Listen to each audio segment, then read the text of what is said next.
I'm so excited to welcome you to Season 3 of Career Resilience.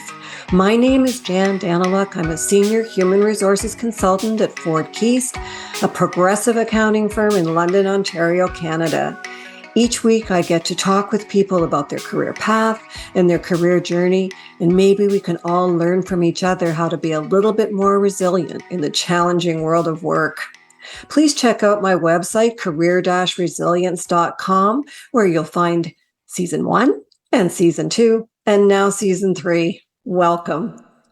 Love what you do and do what you love. The best career advice I've received, follow the fun. Those opportunities will just organically present themselves.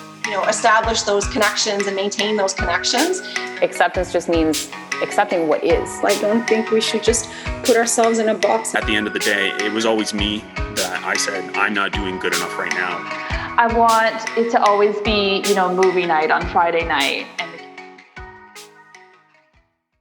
My guest today is Courtney Stache. Welcome to Career Resilience, Courtney. Thank you for having me. I'm very excited to be here. So I just want to go over a little bit of your background. You're an entrepreneur and you're the owner of Lost Cycle, which is a spin cycle organization here in London, Ontario, Canada. And you've been in that space for several years, but you've done other things as well, sort of getting yourself to that point. So we want to talk a little bit about that. But spinning, as a class leader, you indicate that your pace is a little bit on the faster side. Yeah. So tell me about that in terms of how fast it is. Well, so basically, I guess I would have to start with explaining that rhythm riding is its own entity of the indoor cycling world.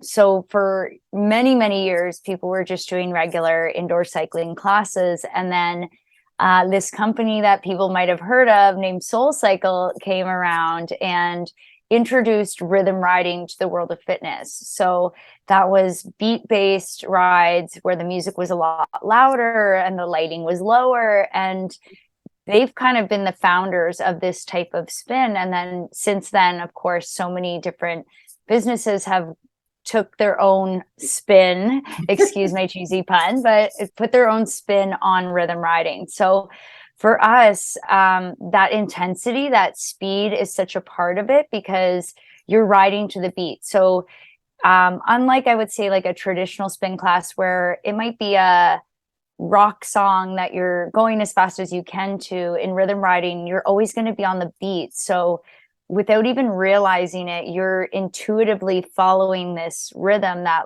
naturally as humans, we love rhythm. We don't even realize that we love rhythm, but we see it in our lives. So, yeah. Okay, that makes sense.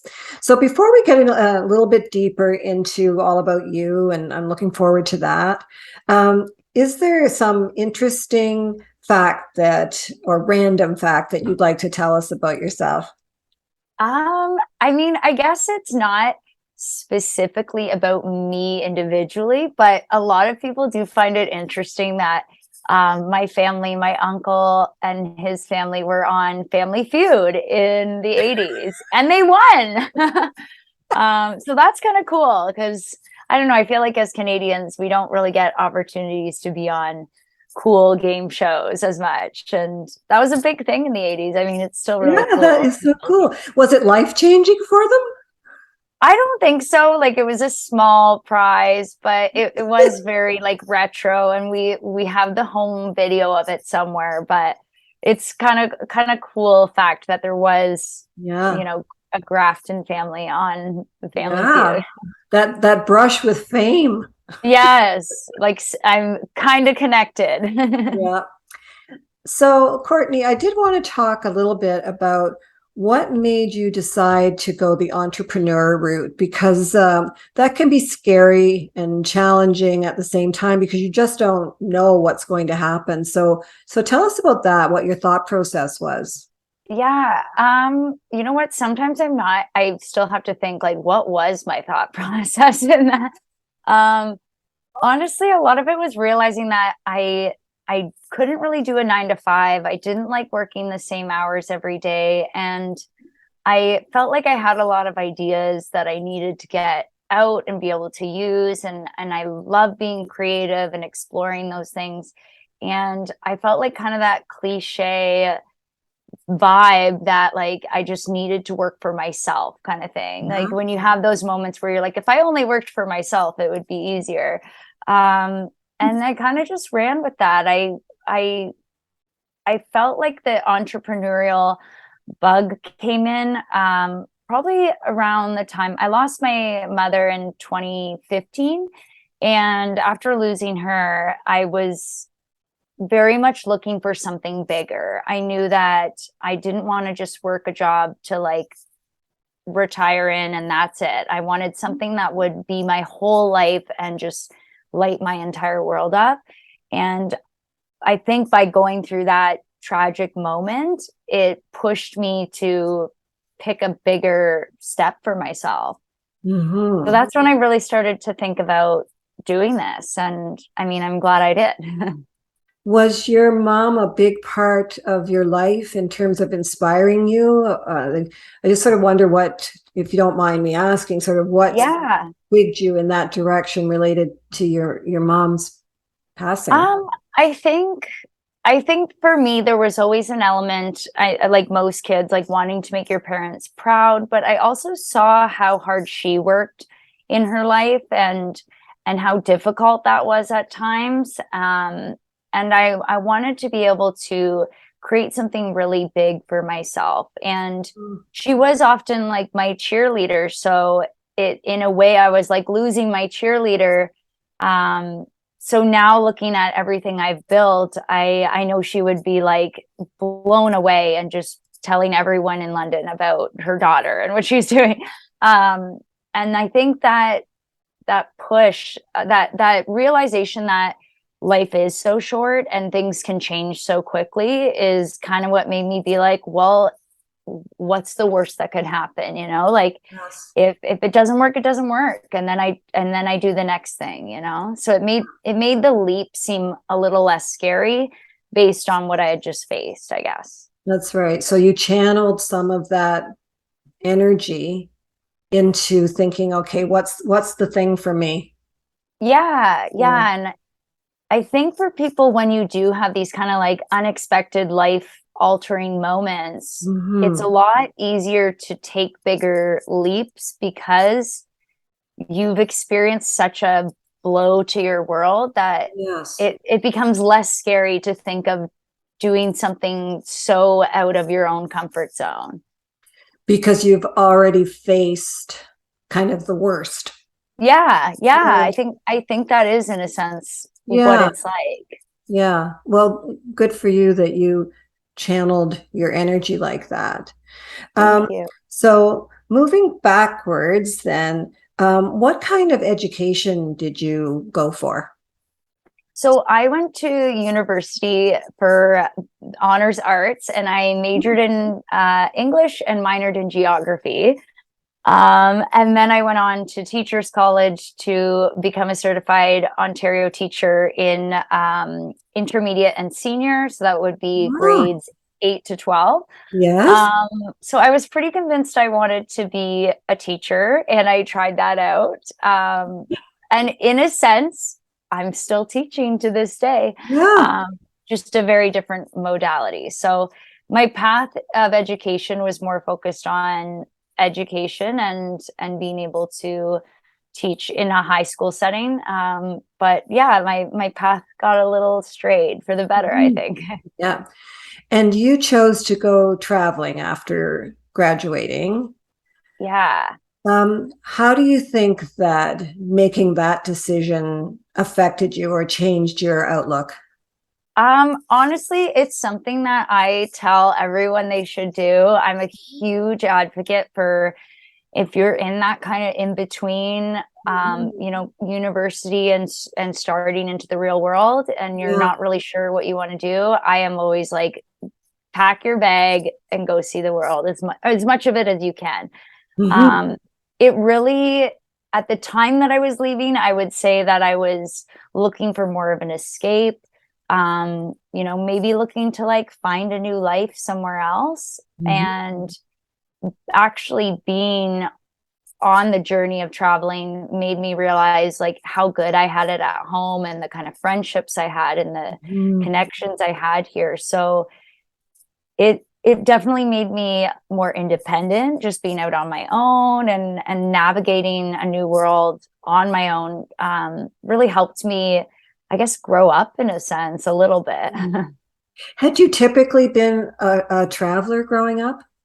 I had. My parents took us on a lot of trips. I was very, very fortunate to get to travel a lot as a kid.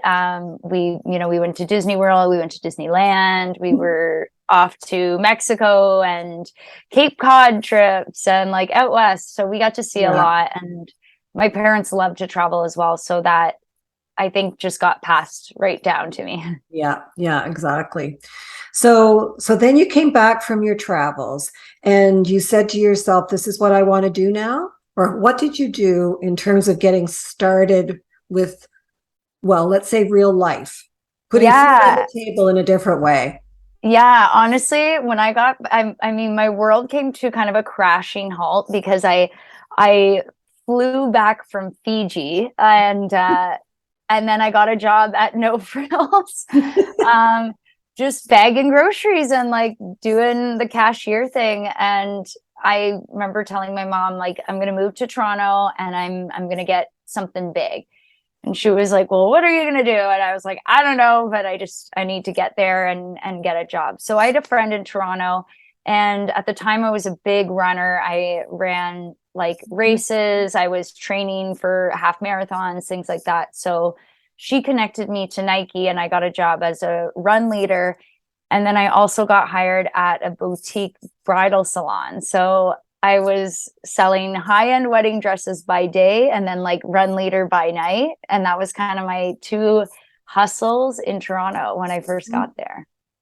Well, of course, I have to ask you, what is your definition of a high-end wedding dress? Yeah, that's a good question. So I actually worked for two different shops in my 4.5 years of being a bridal consultant. So the first shop I was in, it's like by appointment only, and dresses ranged from about $1,200 to like $3,000. And then I got hired at Kleinfeld, which people should recognize that name. And their dresses went up to like $27,000 to $32,000. So it was quite a jump. I can honestly say the most expensive dress that I ever sold, I think, was around $22,000. A number I can't even fathom, but it was really cool to get to work with different designers, see their art, and meet a lot of really interesting people and hear their story. Was that a job that you ever took home at night in terms of how, still the day, the pressures of the day? You know what? Not so much, because it was a role where I could go in, meet with clients, help them out. And then at the end of the day, I could kind of go home and shut off. Yeah. But I would say like physically and emotionally, that job took a lot more out of me, just having to, because as a consultant, you really are there for the bride and you do everything you can to help them pick their dress. So it can feel very daunting at times. Like you're sweating, you're clipping dresses, you're hauling really heavy dresses in and out of storage rooms. So it's a very physically demanding job. And yeah, I would say it was more you go home feeling like, oh my God, like what have I just been through today kind of thing. Yeah. Like, you know what? Of course it's physically demanding. For a second there, I was thinking, how can that be physically demanding? You go, that looks great on you. Yeah. No, the dresses, when you lift them, they are heavy. Like we all had like the strongest shoulders. Like they're really heavy. And you're often carrying like 3, 4, 5 at a time. So of course. Yeah, that makes total sense. So with Lost, do you take that home at night? Or are you just so spun out? I definitely take it home with me at night, but in a good way. the one thing I noticed when I was teaching English and to kids, that I couldn't leave at work. I would go home at night. I'd be thinking about, what copies I had to make the next day, what kids I had to talk to. Like, it was constantly like in my head. But with Lost, I do get to go home and just kind of like shut off and breathe, and then wake up and it's like, it's a new day. Yeah.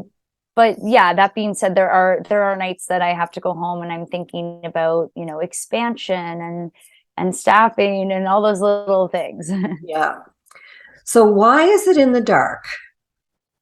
Well, oh, the room, yeah. The idea behind the dark is, I guess, this kind of romantic but like hidden vibe that you can create with candlelight. There's also like something cozy about like candlelight and just like being in the dark. Like, I think the reason we love even candles in our home, it just feels kind of special and comforting.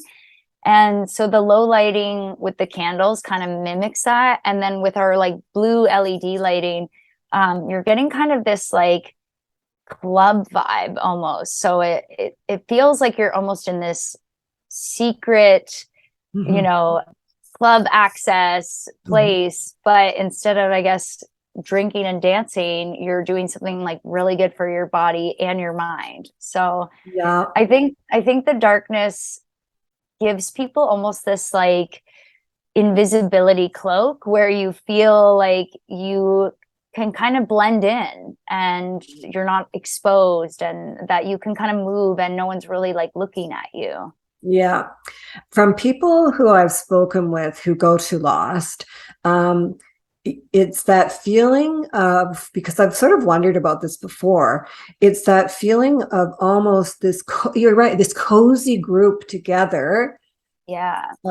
But sort of the edges smoothed out a little bit because we're all kind of in the dark doing our own thing, but you're with other people, which is a great feeling as well. But I must say though, Courtney, when you're up there, are you in some sort of zone? Because it's something to watch. Just even watching you in the flow is pretty amazing. Well, you know what's funny? I'm glad you said in the flow, because we actually use that kind of verbiage with our staff. And when we train instructors all the time, we talk about like being in this flow state. And it is exactly that. You are like in your zone. We talk about it all the time with our staff, that you're really putting on a show. You're coaching people through a class, but you're also entertaining the class. So there is kind of this like performer feeling, like backstage, getting pumped up, like ready to go on. And we really do channel that, because that's what allows us to make it all about our clients. That we can be there for them as coaches. We can put on that show and make sure that they're going to have a great time and really have to come back to get that kind of experience again.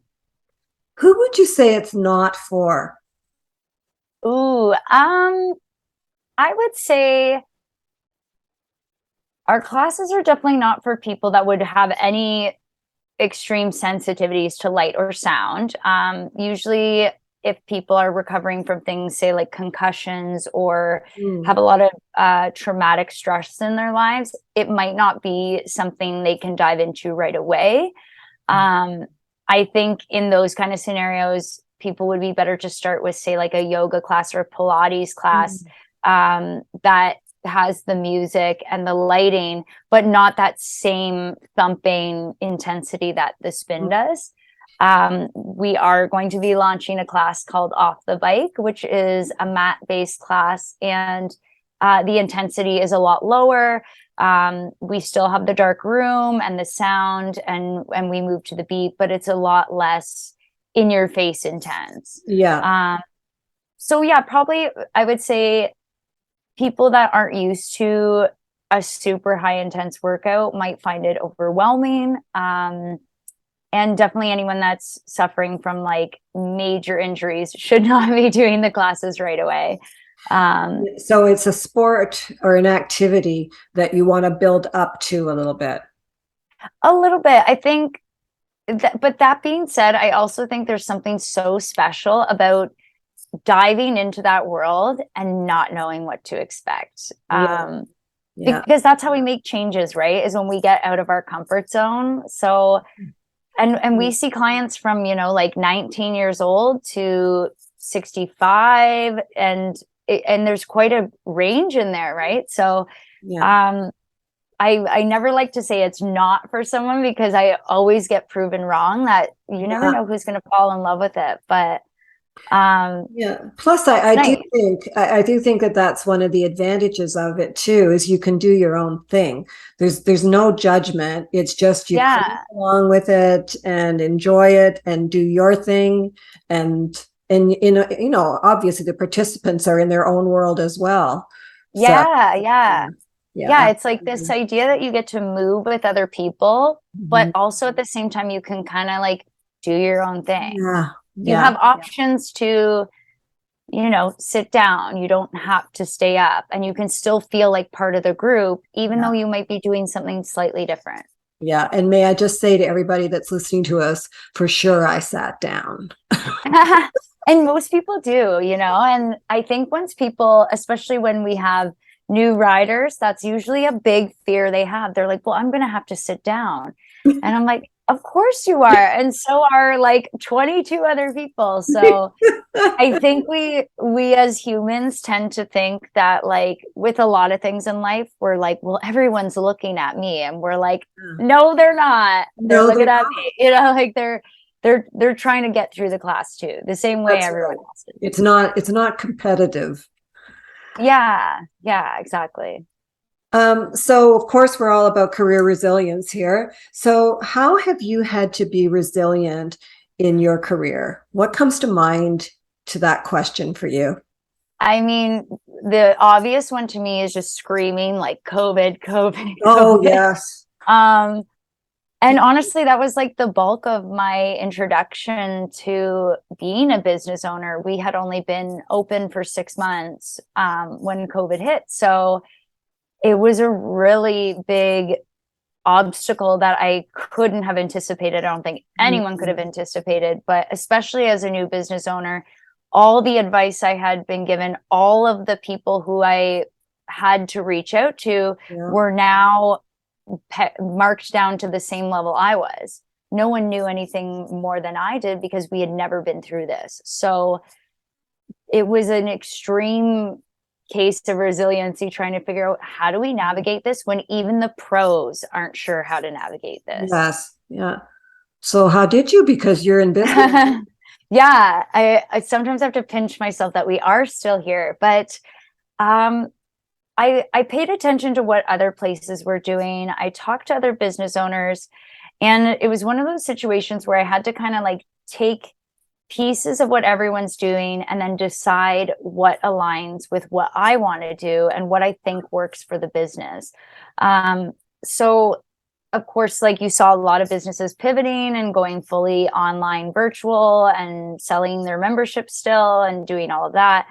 And I kind of had this like breaking moment where I was like, I did not start this to teach through a screen. Like, that's just not that's not my dream, is to be in this beautiful space teaching to an iPhone, So I had a lot of issues with that. And I decided that, like, the last thing I wanted to do right now was try to gouge people for more money for the service that I don't even really want to give. I want to be able to give it in person.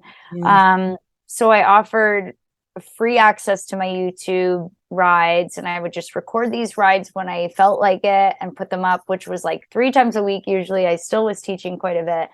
And I decided to use the time to more focus on like building our team and really fine tuning elements of the business. And just figuring out how we could navigate it financially without bankrupting ourselves. So yeah, it was tough because I didn't follow everyone else, and I didn't turn all virtual. We had virtual options, but it was very well known to our community that those were like temporary options. And Yes. we just really kept in touch with our community. We still kept producing merch that we could sell. We still kept, posting and sending out things to our clients to let them know, like, we're coming back. We love you. We're here. Yeah. We're just trying to get back there. So yeah, I think many businesses, obviously, who are still around had different ways of doing it. And I think the ones that really, to this day, are making it work are probably the ones that were able to really make that connection with their community and have them be a part of this. I think already we forget how awful that was at the beginning. Yes. It sort of faded a bit in our minds, but yeah, it was awful.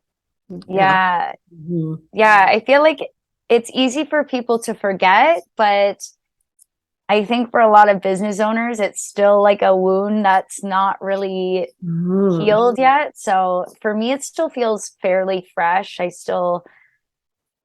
I go in, and whether I have, a class of 25 people or a class of like 6 people, to me, I do have a moment almost every time I walk in being like, at least I can be in a room with 6 people, so it's still, I'm still kind of in that phase where it hasn't dawned on me that it wasn't long ago that we couldn't do this. Let's get into my questions, which I have a couple of questions to ask you that I ask everybody. And the first is, what is the best career advice you've received? Ooh, okay. The best advice, I think, if I base it on like where I'm at now, is I was told by my financial advisor, I'd give him a shout out, but he told me to start small. So when I was opening Lost, I wanted to like open with a bang, have like 40 bikes, be huge. And he was like, can you fill 40 bikes as a brand new business? And I was like, oh my gosh, how dare you? But like, no, I can't. I was like, that's a good point. Like, they don't know me yet.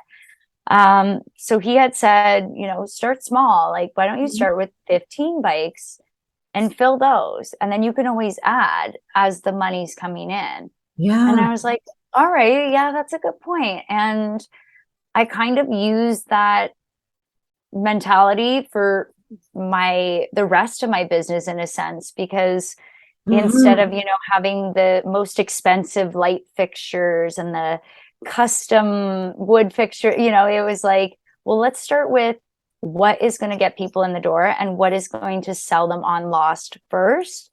And then we can upgrade those things. So that's what we did. We started with 15 bikes. We added another 10. Then we upgraded our bikes. Now we're expanding, it was like the stepping stones made sense. So that was a really good piece of advice. And I pass it along to other people as well, that it's okay to start small and know that you can always build. Yeah. So much better than starting big and having to shrink. Exactly. Or, having to stress about the millions of dollars you put into something that you're not sure is going to work. Yeah. So. Yeah, that is great advice, actually. So secondly, is there a book or a podcast or something that you have streamed from wherever you stream your entertainment that has influenced you or impacted you or just been kind of, well, that was something to think about? Yeah. Well, in 2020, like many people, when I was looking for hobbies to keep me busy since I wasn't working for like a year, you can tell I'm still bitter about that, right? I really got into podcasts, and I thought, like, if I'm going to use all of this free time, I might as well like absorb as much as I can, like a sponge. And I did. I've listened to so many podcasts. I've listened to so many audiobooks. But one that I still listen to this day and strongly recommend to everyone is called Fitness Career Mastery. And it's this couple, Barry and Shay, and they run this podcast that talks about things like how to get clients in the door, what to do when you're losing motivation, everything from like marketing advice to more of like a spiritual conversation about like vibe and making clients happy. It's a really cool podcast. They do a great job. I also loved the book Atomic Habits, which I know like a lot of people are reading in the past couple of years, but it was a great book about like doing those small little actions that, you know, consistently over time are really going to benefit you. So those two things were huge pillars for me. Yeah. Yeah. Continuous learning, right? Yes. Yes. I think it's so important to always have something that you can like take something from on the go. So my other question is, and this is your whole career, because I always say no matter what you're doing, it's building your knowledge and, you know, building you and who you are as a worker and so on. So what are you absolutely the most proud of related to your career, exclusive of starting your own business? Okay. Ooh. I'll try to narrow it down to one thing, but I think I'm most proud of the group of people that I've brought together somehow. My staff and our community of riders, I feel like I need to, you know, pinch myself that like these are the people I get to work with every day. These are the people I get to teach to every day. And I have to give, I guess, my ideas some credit, but also like my staff, majority of the credit, that without these people, Lost wouldn't be where it is today. It's not just me, you know, these are multiple classes a day. These are people that are helping people check in and get set up. So I'm really proud of the team that I've put together and the people we've taken on and just how everyone works together and how I've been able to pass my own passion for helping others on to these people and them use their own creativity and their own passion to help others to kind of like create what Lost is today. Well, that's excellent. Are you a very positive person, or do you have to work at being a positive person? I would say I'm a pretty positive person. I'm not perfect. There are days where I am like glass half empty for sure. But I would say I've always, even as a kid, had a pretty positive way of thinking. I love a challenge. I love to like figure things out. I would say in my 20s, I struggled a little bit more to be positive. I had more of that like the world's against me mentality, and I know that has a lot to do with having anxiety and those kind of things. But as I've gotten older, I've really, I don't know, just started to change my outlook on the world. And I think it's really easy to see the world as a negative place. The world kind of gives that to us on a silver platter these days. But Yeah. I think I see so much like beautiful things in our world and the people around us. And I think in general, I would identify as a positive person. I think so. I think that's, as you would say, the vibe that you exude. And Yeah. that's really, really nice to have that vibe and share it with other people, because you're right. Talk about a silver platter full of nonsense and things that are difficult to deal with in this world. And what I always say is all we can do is at our own arm's length, right? Yes. All we can do is control ourselves and the way we interact with others. So I think that's So true. I think that's great that that's where you tend to think. And it also sounds like you see yourself as a helper of people, like a helper type person.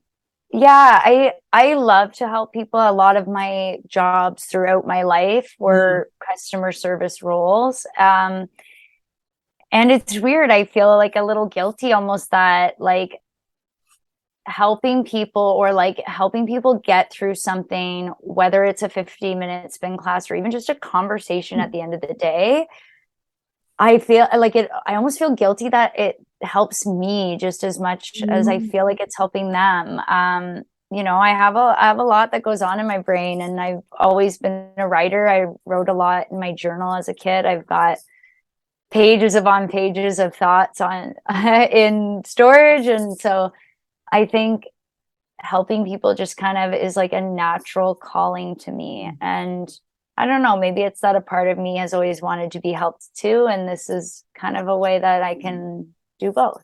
I think that's everything I wanted to ask you, but is there anything you want to add? Oh, I love it. No? You know what? For your listeners, they should just come on out to Lost. It's always hard for me to pitch Lost Cycle to people because I know going to group fitness is so scary, especially if you're doing something by yourself for the first time. I know that feeling because I resisted doing things on my own for most of my life. I would only go do it if a friend was going to come with me. And I always just want to tell people, like, take that leap, go on your own. We got you. My staff, my team are so incredible and so welcoming. Yes. Our community is so welcoming. When we have new riders come in, our other riders are helping them set up their bikes. It is like not a scary place. It is so the opposite. People are just there to help and want to pass on the experience that they had. And I love that. So anyone who wants to come to Lost, I promise it'll be the best experience. Thank you so much for chatting with me today, Courtney. Thank you for having me. I love doing this. Well, good for you. And I love your positivity, even if it was something you had to work at a bit, because I think we all have to work at that. So yes.